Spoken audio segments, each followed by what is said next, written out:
اسامہ ایک اچھا تاجر ہے جو ساحلی شہر میں رہتا ہے۔ اس دارالحکومت میں زمین کا ایک ٹکڑا پسند آیا، اس لیے اس نے اسے خریدنے کا فیصلہ کیا اور اس نے اس کے مالک سے قیمت کے بارے میں اتفاق کیا۔ قیمت ادا کرنے کا معاہدہ لکھنے کے لیے رات کا وقت طے ہوا۔ وہ مطلوبہ رقم لے کر بیگ میں اپنی گاڑی میں بیٹھ گیا۔ جب وہ دارالحکومت کے راستے پر تھا، موسم خراب ہو گیا اور تیز ہواؤں کے ساتھ تیز بارش ہوئی، لہٰذا اسامہ کو سونے کے لیے کسی بھی قریبی ہوٹل میں جانا پڑا اور زمین کے مالک کو فون کر کے بتایا کہ وہ کل تک ملاقات ملتوی کرنا چاہتا ہے۔ جب وہ ہوٹل پہنچا تو اسے ریسیپشن سے معلوم ہوا کہ وہاں کوئی کمرہ خالی نہیں ہے، اور اچانک ایک 50 سالہ شخص آیا اور ریسیپشنسٹ کو اپنے کمرے کی چابی دی اور روتے ہوئے کہا کہ وہ جا رہا ہے کیونکہ اس کے بیٹے کا سڑک پر ایکسیڈنٹ ہو گیا تھا۔ پھر ریسیپشنسٹ نے اسے رات سونے کے لیے اسامہ کو چابی دی۔ 1 گھنٹے کے بعد کسی نے اسامہ کا دروازہ کھٹکھٹایا، پھر اس نے ایک لڑکی کو اپنے کمرے میں داخل ہوتا پایا اور وہاں ایک 30 سالہ شخص عجیب سی مسکراہٹ کے ساتھ چلا گیا اور کمرے کا دروازہ بند کر دیا۔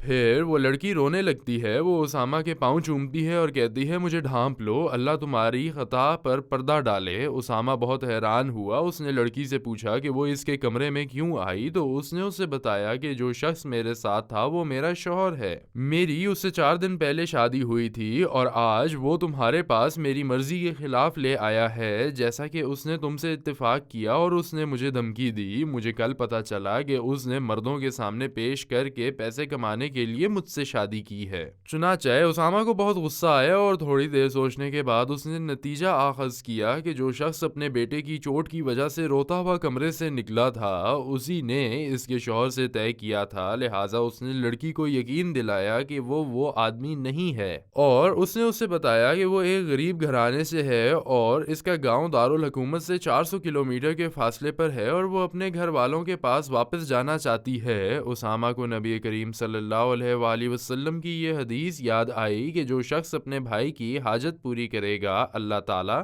اس کی حاجتیں پوری کرے گا، اور جو اپنے بھائی کی پریشانی دور کرے گا اللہ تعالیٰ قیامت کے دن اس کی مصیبت دور کرے گا۔ جس نے کسی مسلمان کے عیب پر پردہ ڈالا اللہ تعالیٰ قیامت کے دن اس کے عیب پر پردہ ڈالے گا۔ اور بغیر سوچے سمجھے اسامہ لڑکی کو اپنے ساتھ ہوٹل سے نکال کر اپنی گاڑی پر سوار کر کے اس کے گاؤں اس کے گھر والوں کے پاس لے گیا۔ نماز فجر کے 5 گھنٹے کے بعد اس کے گھر پہنچا۔ اس کے گھر بہت ہی غربت تھی۔ اس نے اپنی 3 بہنوں کو خوش پایا کہ وہ آئی ہے۔ پھر لڑکی نے اپنے باپ کو کہانی سنائی۔ جبکہ وہ بہت شرمندہ تھی تو باپ کو اپنی بیٹی کے شوہر کے اوپر بہت غصہ آیا جو اس کا ایک رشتہ دار ہے، اور اس نے قسم کھائی کہ وہ اس سے بدلہ لے گا۔ تو اسامہ نے اسے پرسکون کیا اور گھر سے نکلنے سے پہلے اس نے لڑکی کے باپ کو ایک رقم دی اور اس نے اس سے وعدہ کیا کہ وہ اسے اس کی بیٹی کی پرورش میں مدد کے لیے ماہانہ رقم بھیجے گا۔ اس کے بعد اسامہ اپنے شہر واپس آیا تو زمین کا وہ ٹکڑا خریدنے گیا کیونکہ